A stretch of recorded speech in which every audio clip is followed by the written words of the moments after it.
Are you a pregnant mama and wondering about your nutrition and how it affects yourself and your baby? Today's episode is for you.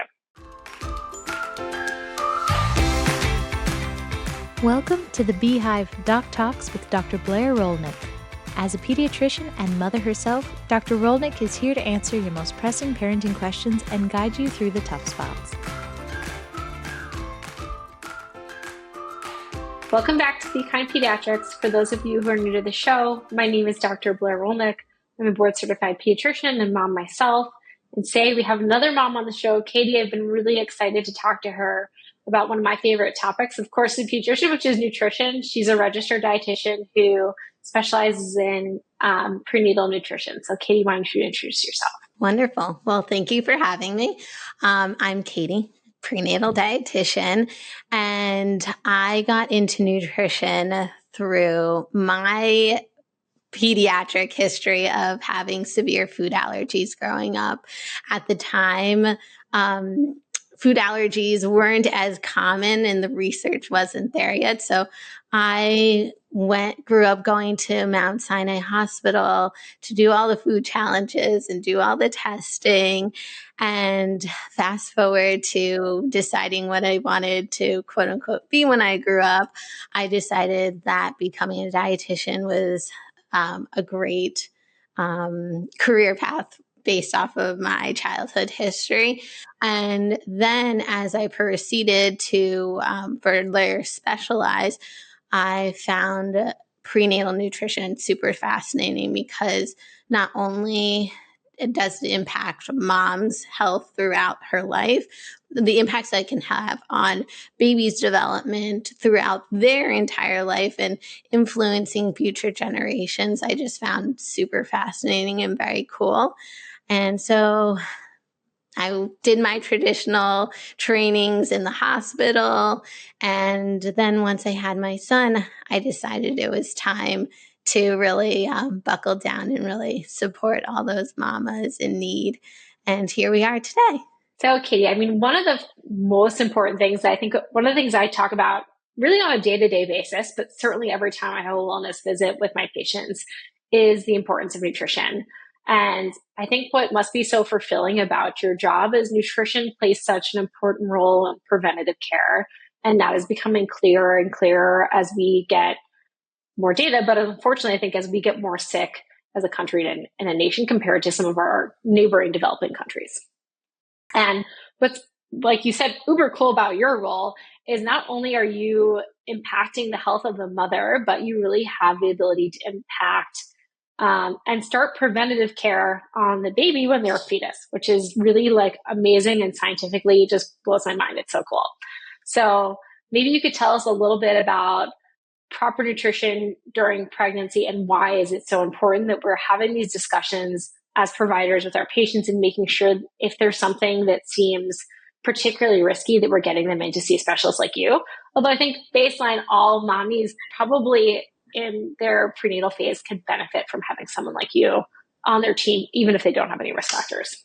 Right. And that was the point I was going to make. So also to add to what you're saying, another person that should be on the care team is also a mental health support person, because nutrition is so intimate, and talking about what you eat with somebody or your day-to-day activities, it's such an intimate conversation. So, and especially when it comes to pregnancy, if somebody we all want to have the best outcomes possible. Like, that's innate. But when you're having symptoms like nausea, fatigue, headaches, vomiting, and you're told to eat fruits and vegetables and get as much protein as possible, and you're trying to do everything perfectly at 1,000%, innately you're going to feel guilty. You're going to feel shameful about the carbohydrates that you can tolerate, and that can lead to anxiety. So everything I say today is from the lens of kindness to yourself and giving yourself space to do things as best you can, not perfectly, because it's just not possible at different phases of your pregnancy. So with that lens, nutrition is so important during pregnancy. Like we had mentioned, it can influence mom's health throughout her lifetime. Postpartum is the greatest time in which a mom would be at risk for thyroid disease or Hashimoto's or different autoimmune conditions, just because pregnancy is so stressful and postpartum is so stressful and depleting. So we want to create an opportunity where those gene markers are not being activated and you're supplying your body with all the nutrition possible to hopefully prevent the onset of those types of conditions. Also for baby, since we're also coming from the pediatric lens, when we optimize our blood sugars as best as possible during pregnancy, it can prevent risk factors of diabetes early on in a child's life. So those with gestational diabetes during their pregnancy or pregnancies, that child or children are at greater risk for developing diabetes by age 15 or cardiovascular disease at some point in their lives. So while we can't always control the diagnosis of gestational diabetes, we can reduce risk factors with the foods that we can eat, how we move our body, how we move, stress management, sleep, optimizing with supplementation so that these risk factors are reduced.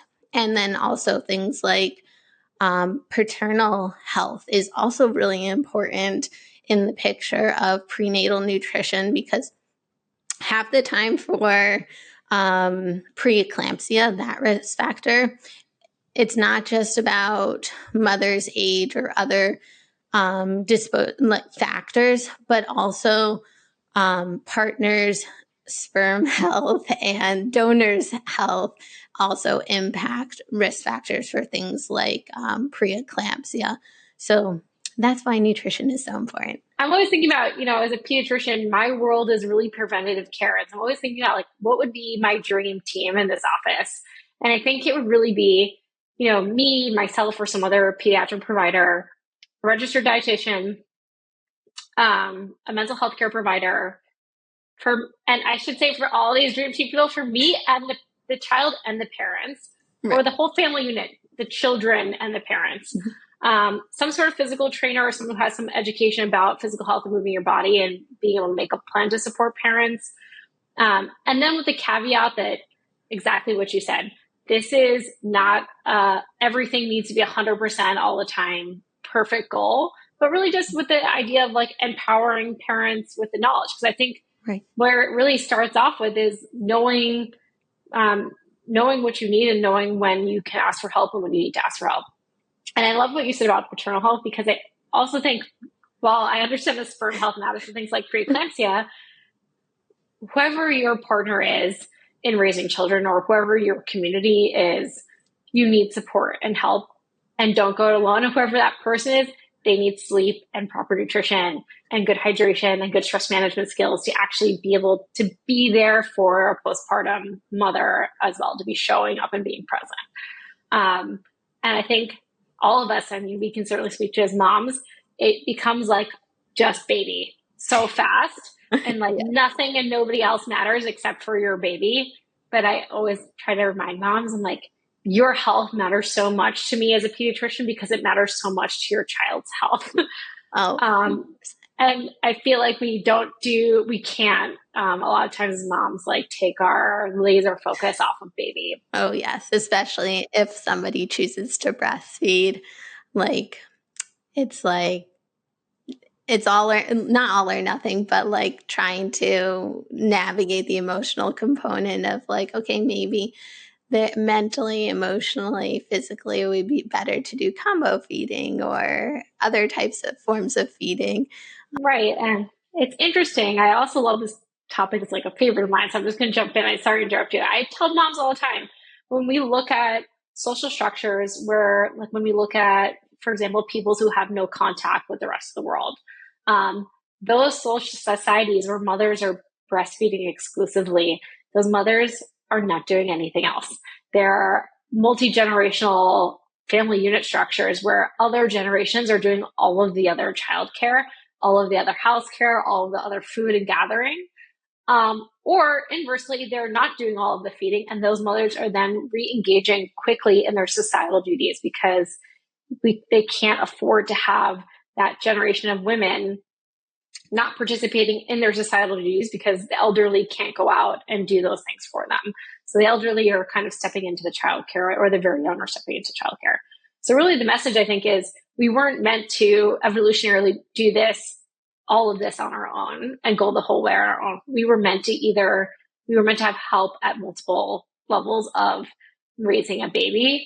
And I think especially when you're exclusively breastfeeding, that is a really amazing goal, but it can be very challenging from a mental health perspective, from a self-care perspective, and also definitely from a nutritional perspective. Because I think a lot of moms, there's a lot of mixed messaging about postpartum nutrition too. Maybe we can touch a little bit on that as well if we have time. Definitely. You're speaking to my soul right now. So I was going to talk, I think we can maybe just jump into that question, like how can nutrition both during pregnancy how can nutrition during pregnancy really impact postpartum recovery? And if a mother chooses to exclusively breastfeed, how can it impact her breastfeeding? Yeah, definitely. So pregnancy and postpartum are probably the most nutritionally depleting times in a person's life. And because of that, that's why it's so important to do the frequent lab testing, even if your provider doesn't typically do it on their standard panels throughout each trimester, asking for those labs. So you know what your vitamin D is looking like throughout each trimester, because it will evolve. Asking what your iron is looking like throughout each trimester, because that again will innately evolve. And depending if you're having twins or triplets, those nutrient needs become even more crucial throughout your pregnancy, and fine tuning the foods that you're consuming just become so imperative during that time. So then you're setting yourself up for easy recovery, or relatively easier recovery, and just mentally, emotionally feeling better. So one of the things that I like to talk about with my third trimester moms or newly postpartum is getting an adequate amount of calories, protein, fat, and carbs. Like just that basic, it seems basic, but when you're in the thick of it, and either if this is your first child and you are navigating latch issues, or figuring out what formula is working best for your child, you're not thinking about yourself. So you take 2 bites of breakfast, and before you know it, it's 3 o'clock and you haven't taken another bite of food. And again, you are in the days where wound healing is so important. And when you're just not eating enough of your macros, that healing process can't occur. And so whether you have a vaginal delivery or a C-section, protein needs are so, so important for all that healing, because even if you have a vaginal delivery, there are micro tears there. You could have a first, second, or third degree tear that requires a lot more protein. And again, the C-section, that's major surgery, even though you're awake. That's like they're cutting through muscle to get those babies or that baby out of there. So that requires a lot of calories and a lot of protein, fat, and carbohydrates for healing. So that's essential. And then from a micronutrient standpoint, if you are somebody who is breastfeeding, making sure that during pregnancy you're getting adequate omega-3 Dr. Blair, I know you just recently spoke about DHA and that importance in the first 1,000 days of life.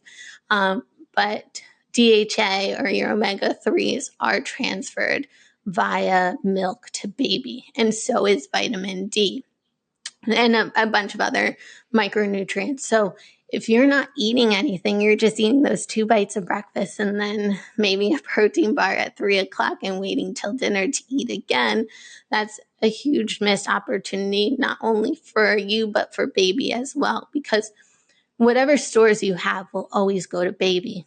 But we don't want you to be left as a shell of a person. We want you to, like we've been talking about, we want you to be present. We want you to be enjoying these periods of your life. So by making sure that you're eating adequately, that ensures that you're well nourished and feeling good throughout that postpartum period, and also ensures hopefully milk supply. But there are caveats to that as well. Yeah, I think I'm going to just touch on 2 things. So I thought you said things that 2 things that are really interesting. I mean, one, I think as physicians and other primary care providers, we have to remind ourselves that food really is a medicine. It's a source of medicine. And 2, I think one of the things when I start talking, because I usually actually start talking to my patients in the 3rd trimester, especially first-time parents, because I just think there's so much that is helpful to maybe know about ahead of time if this is your first baby. One of the things I talk to them is like, think about what you're going to eat in the first month and after your baby arrives. And how are you going to get that food and who's going to prepare it? Or are you going to prepare it ahead of time or who's going to help you? Ideally, I say have someone help you prepare it because you're going to need that help for other things. But if not, think about really simple meals. Don't get like, I have a lot of parents who are A+ parents, sometimes to like a fault. I'm like, listen, this is when you're like what you just said, meet your basic macros, make sure they're whole foods, if you can organic, but at least whole foods are better than organic processed foods, and that they're simple and fast for you to prepare. Because I know you're going to say, doctor, like I'd rather take a 5-minute nap or take a shower because I haven't done that in 3 days than eat my toast with, avocado and chia seeds. But I'm like, you need to be doing ideally both of those things. You need to have time to have a shower by yourself. You ideally need to sleep and rest as well, but you also need to eat good foods. Otherwise, it's going to impact you on multiple levels and your child on multiple levels. And I tell parents, keep it simple, because even though all this stuff is really important and I want to optimize everything for you and your newborn, there's tons and tons of research that says if it is coming to a point where it's becoming so stressful that it's affecting your mental health, that trumps all the benefits that I can help you get from anything else that I'm doing. So your mental health and your ability to show up and be loving and present for your child is the first thing that's going to help them be the best be the best that they can be. And everything else is like secondary. Yes, we should talk about it, but this comes first. And 2, breastfeeding. I think that's another time when moms put a lot of pressure on themselves to get that extra 500 calories, to drink, I don't know what the latest thing I've heard mommies drinking is, this supplement, this milk making supplement, eat this lactation cookie. And I'm like, there's a lot more that goes into breast milk production than what you're eating. What you're eating supports you and it supports your overall health, but that is not the only, if you're feeling like you're not having a good supply or baby's not gaining weight, there's a lot of other things as healthcare providers that we need to be making sure are happening besides just your nutrition. Because I think that line of thought puts it all on mom and her failure to maintain her nutrition. But I would say nutrition is a big component, but a bigger component typically tends to be more mechanical issues with the latch and addressing those first, and frequency of feeds second, and then nutrition third. But it tends to not be the nutrition that's the primary cause of poor supply in most of the cases that I've seen. Yeah. And also checking labs postpartum, because usually you just have your 6-week visit and then they're not testing any labs. And then you go for your annual. And then before you know it, there's thyroid. Right. The thyroid issues. So that's a good one. Yeah. Right. That's a big one. I think, again, where we're talking about having everybody on a team, there can be big disconnect there because there's not seems to be like there's no one area of physician specialties that are really owning breastfeeding health. It can sometimes be a pediatrician. It's usually the pediatrician in conjunction with a lactation specialist, hopefully, or maybe the OB in conjunction with a lactation specialist. But a big thing that I think we sometimes forget when it's the pediatrician in conjunction with the lactation specialist is making sure mom goes back to see her primary healthcare provider for labs like thyroid labs to make sure that we're not missing hypothyroidism and the mother as a reason why a baby is maybe not gaining weight. 1,000%. I love this. Yes. And I think, when you kind of take for granted, I think I did as a physician, I think I took for granted working in a large hospital system where I could text all the specialists and be on one Teams meeting and talk about a patient. When we start to get into the outpatient private world where we all live, that becomes so much harder to do and help because you should be doing it in a proper way that's HIPAA compliant. And so that becomes much more challenging, but we have to really keep this vulnerable, I think, time in mind for pediatricians. Like I'm going to talk about mostly babies today. I think mommies are really important too, but for me, this is a really vulnerable time in a child's development from a nutritional standpoint.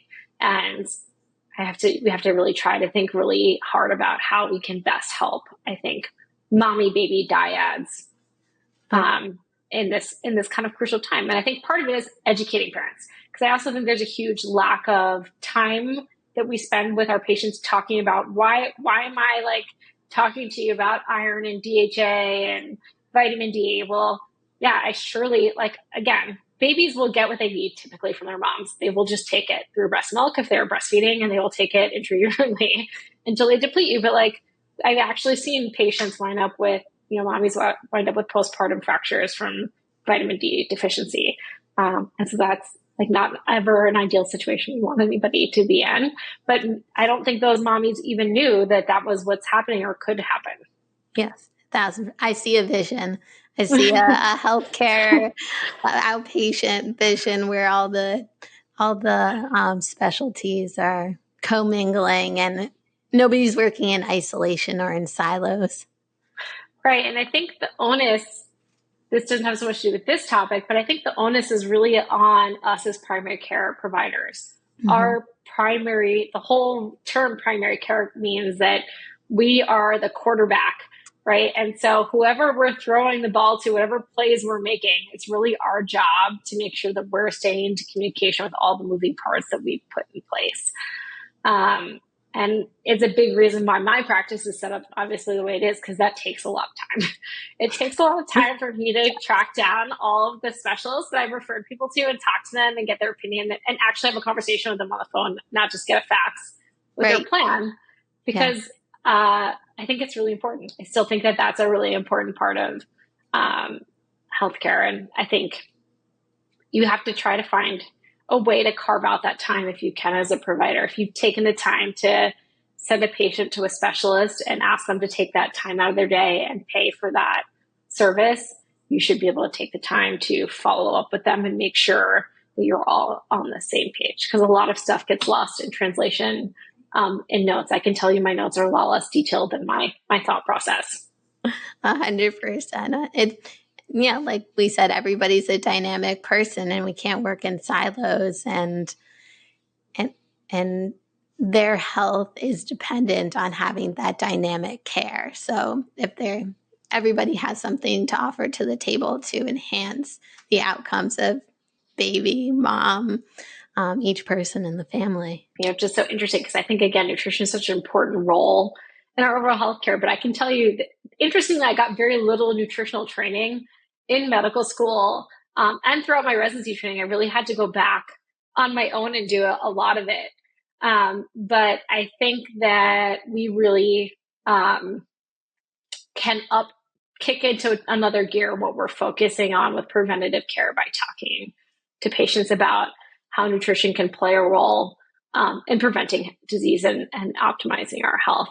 And I think that kind of just goes into we were touching this a little bit, but what role does nutrition, you think, play in the mental health during pregnancy? And are there specific foods that come to mind for you when you're thinking about supporting the emotional well-being of a pregnant mother?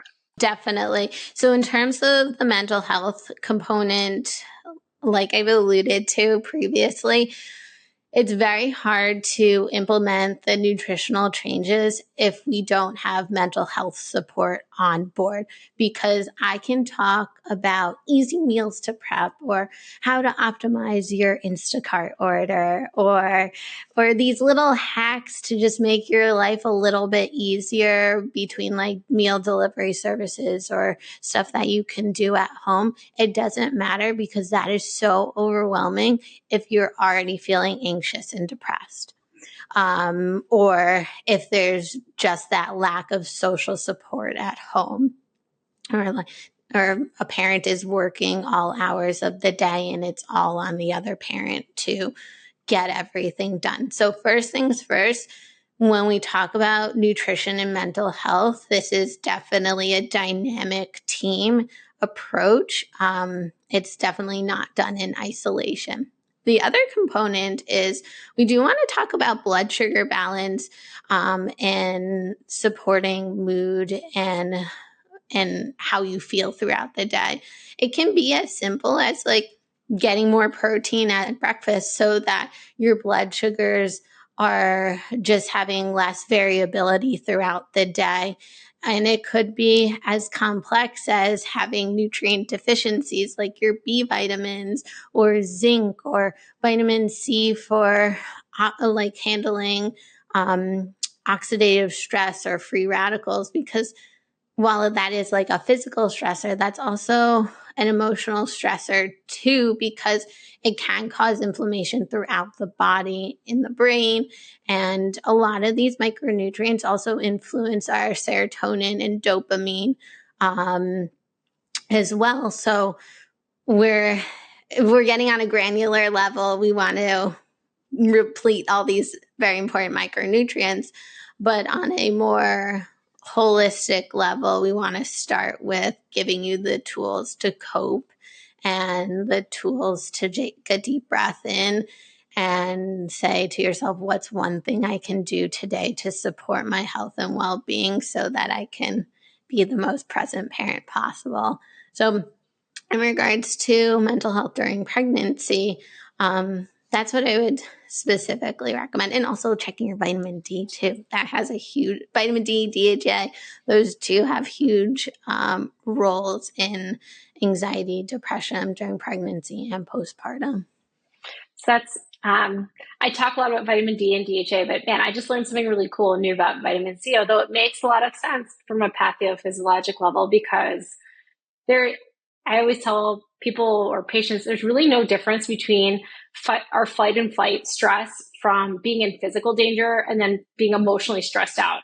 It's still the same pathophysiologic level, ends in cortisol and inflammation and free radical. So it's just so interesting to think about it because I haven't thought about it from that perspective. So I love that personally. Just learning something new is so cool. Thanks, Katie, for being on the show today. We're going to pause here, and next week we're going to continue the conversation about nutrition for our pregnant mommies. Thank you for watching the BeeHive Doc Talks with Dr. Blair Rolnick. For more episodes and her practice, visit BeKindPediatrics.com, and don't forget to subscribe for more parenting tips wherever you get your podcasts. This information is for educational purposes only. It is not medical advice. Always seek medical advice from a qualified physician.